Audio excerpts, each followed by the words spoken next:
महाराष्ट्राचे मुख्यमंत्री म्हणून भाजपचे वरिष्ठ नेते देवेंद्र फडणवीस यांनी शपथ घेतली। हा शपथविधी सोहळाही मोठ्या उत्साहात पार पडला। पण यामध्ये फक्त मुख्यमंत्री आणि उपमुख्यमंत्र्यांचाच शपथविधी झाला आहे।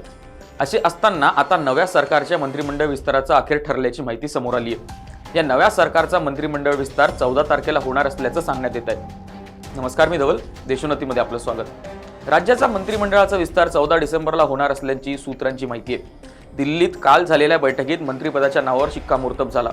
दुपारनंतर देवेंद्र फडणवीस, अजित पवार मुंबईला रवाना होणार आहेत। आज रात्री फडणवीस, शिंदे आणि पवार यांच्यात महत्त्वपूर्ण बैठक होणार आहे। भाजपचे जवळपास 20 आमदार मंत्रिपदाची शपथ घेणार असल्याची सूत्रांची माहिती आहे। पाहूयात सविस्तर।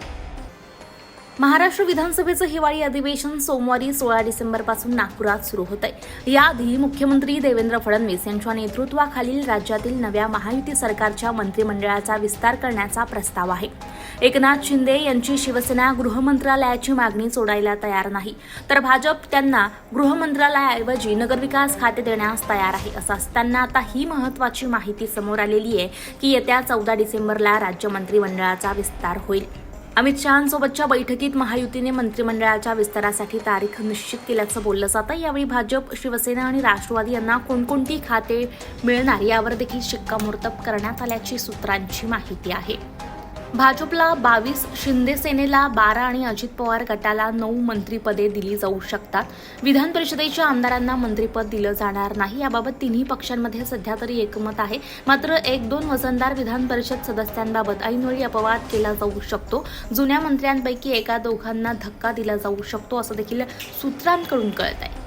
दरम्यान वादग्रस्त चेहऱ्यांना मंत्रिमंडळात घेऊ नये असं भाजपच्या दिल्लीतील नेतृत्वाचा आग्रह असल्याचं म्हटलं जातंय। भाजपच्या मंत्र्यांच्या नावांना फडणवीस हे दिल्लीतील नेतृत्वाकडून मंजुरी घेतीलच, पण अन्य 2 पक्षांची नावे अंतिम करण्यापूर्वी एकदा भाजपच्या नेतृत्वाशी चर्चा करावी लागेल असं त्यांना सांगण्यात आल्याची माहिती आहे।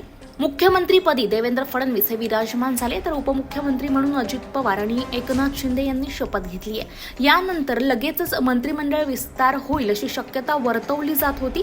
मात्र शपथविधी सोहळ्याला आता 1 आठवडा उलटल्यानंतरही अद्याप मंत्रिमंडळ विस्तार झालेला नाहीये।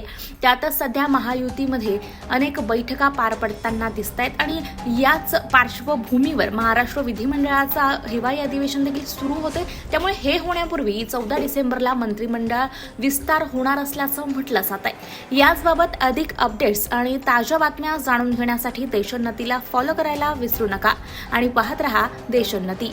नमस्कार।